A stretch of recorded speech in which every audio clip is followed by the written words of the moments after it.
Il y a une série de questions que je mets plutôt dans le deuxième chapitre autour du fonctionnement de l'Église à la suite du Concile. Vous avez parlé du rôle du chrétien au sein de l'Église et de la société comme porteur du message d'Évangile. Ne pensez-vous pas que trop souvent le rôle du chrétien est limité par les clercs et la hiérarchie épiscopale? Une autre question sur le fonctionnement de l'Église. Qu'en est-il du plus de collégialité des évêques avec le pape évoqué dans Vatican II? Le peuple de Dieu ne semble pas en ressentir les effets. Le Concile avait engagé la collégialité épiscopale, où en est-on? Et Humanae Vitae, encyclique qui est un déni des laïcs. Combien de prêtres ont quitté l'Église en France et dans les autres pays? Toute une série de questions autour du fonctionnement de l'Église dans le rapport pape, évêque, laïc. Oui. La question est posée aux laïcs de s'impliquer eux-mêmes de plus en plus, même s'ils ne sont pas invités par l'autorité ecclésiastique et épiscopale, s'impliquer dans le fonctionnement de l'Église, d'un diocèse, d'une paroisse, et s'impliquer dans son évolution. Il faut que les laïcs soient invités à parler. L'Évangile est en vous, et c'est à vous à parler l'Évangile. Osez prendre la parole dans l'Assemblée chrétienne, et ensuite, la parole de chacun, eh bien, va être interprétée. Elle est soumise à l'interprétation des autres. Il y a un passage de saint Paul dans la première lettre aux Corinthiens, au chapitre 13, où il dit « La prophétie, c'est bien. Le don des langues, c'est bien. Bon, mais il faut d'abord se faire comprendre par les clairs. Et ensuite, ce qui est le plus important, c'est de savoir interpréter. Eh bien, aux chrétiens de dire comment ils reçoivent le concile. Qu'est-ce qu'ils mettent en avant? Et ne pas aller chicaner, ce texte dit ceci, mais un autre dit cela. Que les laïcs ensemble sachent, s'entendent pour dire quel sens ils donnent à ce concile. Et ne pas oublier qu'il ne s'agit pas simplement de donner un sens théorique, mais de donner sens au concile par votre action concertée. Les laïcs chrétiens n'ont pas été habitués à prendre la parole. Contrairement, quand vous lisez les actes des apôtres, vous voyez que tout le monde parlait, on parlait beaucoup. Saint Paul trouvait même parfois qu'on parlait un peu trop. Bon, mais on parlait. Et ça commence là. La prise de la liberté chrétienne, c'est de tenir une parole. C'est d'oser tenir une parole publique en chrétien. Et d'abord, donc, de la tenir entre chrétiens. Voyez-vous, si les chrétiens attendent que les évêques leur disent « mais oui, leur donnent toute liberté, mais oui, mais faites ceci, mais comme vous le voulez », ça ne se fera jamais. L'Église est habituée à marcher sur le principe de l'autorité. Ça fait 2000 ans qu'elle fonctionne comme ça, peut-être pas. Il faudrait accepter les toutes premières années. Il y avait quand même, jusqu'à la fin du second siècle, il n'y avait encore pas beaucoup quand même d'autorité épiscopale. Bon, il y avait une parole concertée, une parole commune encore. Un gouvernement commun de l'Église par ce qu'on appelait les presbytres, c'est-à-dire les anciens qui n'étaient pas encore ordonnés prêtres. N'est-ce pas? L'Église n'a pas été fondée par des prêtres. Il n'y a pas eu beaucoup de prêtres dans le premier siècle ni dans le second siècle.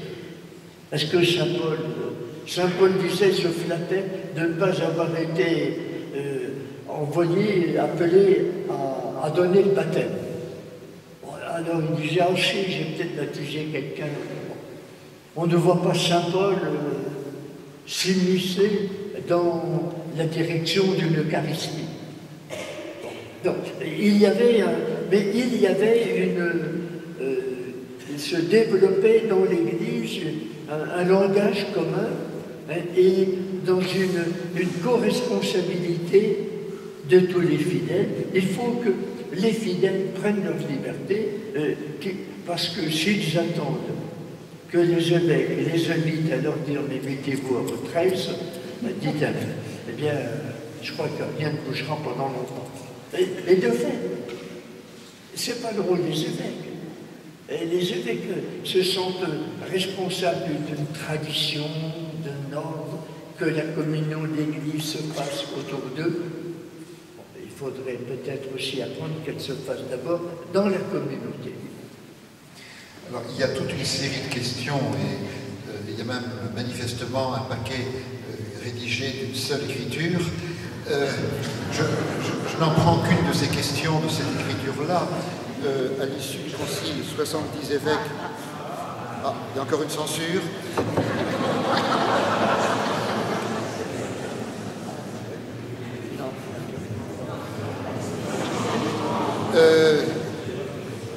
Je vais essayer de me faire entendre. À l'issue du concile, 70 évêques ont voté contre le schéma de la Constitution sur la liberté religieuse. Paul VI a omis de les mentionner et ne les a pas sanctionnés. Peut-on alors être catholique sans être pour le concile? Il y a toute une série d'autres questions qui vont un petit peu dans le même sens sur les suites et l'interprétation du concile. N'a-t-on pas besoin que l'Église nous enseigne la vérité, la vérité étant soulignée? Si elle ne l'enseigne pas avec autorité, qui le fera? Est-ce que ce sera le monde? Peut-on encore dire que l'Église détient la, soulignée, vérité? À vous entendre, on a la foi que depuis Vatican II. Nous sommes ouverts, fraternels, aimants envers les autres, que depuis Vatican II. Ça, c'est une mauvaise compréhension de ce que j'ai. Allez, continue. N'est-ce pas plutôt au monde de se réconcilier avec l'Église et le Christ? Le Christ n'a pas fait de compromis avec le monde. Il a dit « Je suis le chemin, la vérité et la vie ». Beaucoup de nos concitoyens acceptent une incitation à vivre des valeurs évangéliques, mais sans les rattacher à l'Évangile. Ils ne le reprisent même pas par souci d'autonomie. On parle beaucoup de nouvelle évangélisation, et en même temps l'Église donne l'impression de frilosité, de retour au passé. Où est la cohérence? Voilà tout un ensemble de questions qui portent sur la question de la place de l'Église par rapport à la modernité qui était au centre de votre dernière partie. Oui, tout ce que vous me dites n'est pas très cohérent. Je veux dire qu'il y a des gens qui sont dans un sens, d'autres dans un sens. Tout à fait. J'ai voulu laisser les deux voix, au moins deux, s'exprimer. Vous avez l'esprit conciliaire. Mais, oui, l'Église a-t-elle la vérité? Est-ce que je peux encore ajouter je pense que votre conférence, parce que c'est un éloge, votre conférence est décourageante. Elle montre que l'Église disparaît, car si la religion se retire, l'Église ne sert à rien. Si l'Évangile n'est pas une parole sociale, mais une parole humaine, comme vous l'avez dit, la foi n'existe plus. Je pense que c'est on situe le camp, mais...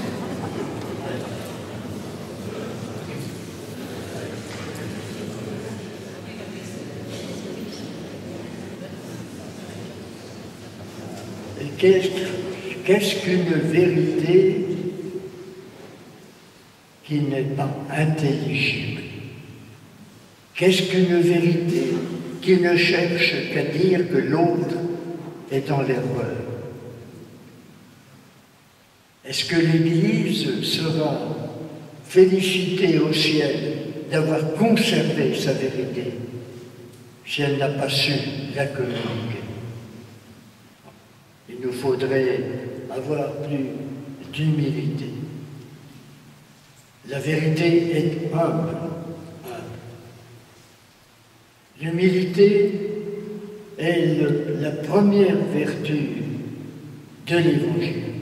Ce n'est pas la vérité, c'est l'humilité, l'humble service des autres et le don de sa vie, l'amour poussé jusqu'au don de sa vie. C'est ça. l'évangile. Ce n'est pas des dogmes, un ensemble de dogmes. La tradition a tiré des dogmes, mais ce ne sont pas des dogmes qui font vivre de la foi. La foi est autre chose.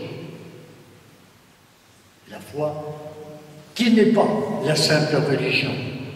Voyons, il y a eu beaucoup de foi en Dieu chez les philosophes de l'Antiquité qui n'étaient pas chrétiens. Comment dire qu'il n'y a pas de foi sans religion? Mais s'il n'y a pas la foi, qu'est-ce que la religion? Et ce n'est pas forcément la religion qui enseigne la foi. La plupart, beaucoup de nos compatriotes, de nos concitoyens qui ont quitté l'Église étaient tous nourris dans la foi. Mais qu'est-ce que c'est que tous ces gens que nous disons autour de nous, athées? Mais ce sont tous des baptisés. Alors, et qui allez-vous rendre responsable de leur perte de la foi? C'est peut-être qu'ils n'ont pas su vivre d'une foi personnelle à l'intérieur d'une religion commune. Et donc, la foi, c'est la sacralisation de la vie sociale. La foi, ce n'est pas d'abord... Non, pardon. La religion, c'est la sacralisation de la vie sociale. La religion, c'est pas d'abord la foi. Tout le monde entier a vécu dans la religion. Bon. Et ce qui doit nous préoccuper quand nous voyons la religion disparaître, ce n'est pas d'abord de rétablir la religion, c'est de rétablir la foi. Mais la foi commence par une vie vraiment humaine. Lisez l'Évangile. L'Évangile est un code de vie humaine. On peut dire un code d'humanisme. Pourquoi aurait-on honte de cela? Est-ce que la foi chrétienne ne nous dit pas que nous devons vivre humainement tel que Dieu nous a créés, c'est-à-dire comme des images de Dieu? Comme des images de Dieu. Dieu, personne ne l'a vu. Ce mot est écrit dans l'Évangile.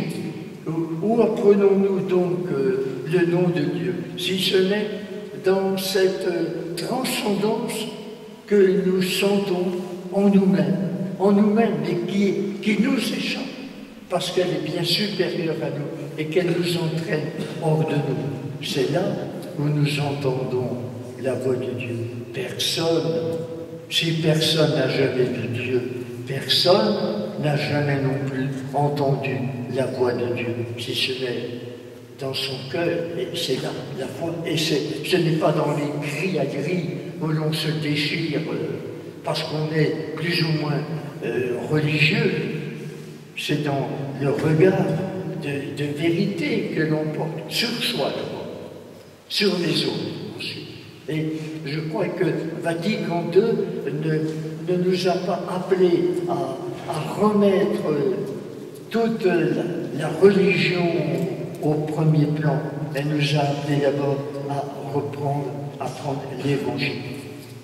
Il y a combien d'hommes autour de nous qui pratiquent la religion chrétienne? Alors il y aura combien d'hommes sauvés?